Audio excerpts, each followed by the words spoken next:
Welcome to Sweet Life Beat Life. We hope this video helps. Begin by preparing everything for efficient cooking. Rinse 2 cups basmati rice until water runs clear and soak for 20 minutes while you prep other ingredients. Chop 4 medium tomatoes, 1 large onion thinly, 6 garlic cloves and 1 inch of ginger finely, and slit 2 green chilies. Measure spices precisely.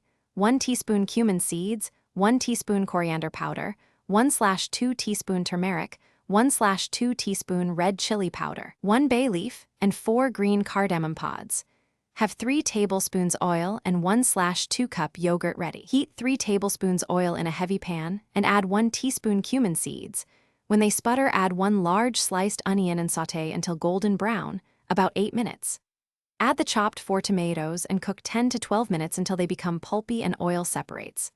Stir in 1/2 cup plain yogurt, the measured coriander, turmeric, and red chili powders, and salt to taste. Simmer for 5 minutes to form a cohesive tomato masala. Finish with chopped cilantro and mint for fresh aroma. Bring a large pot of salted water to boil and parboil the soaked basmati rice until it is about 70% cooked, roughly 6 to 7 minutes. Then drain and set aside. In the masala pan, layer half the parboiled rice, spread the tomato masala evenly, then top with the remaining rice.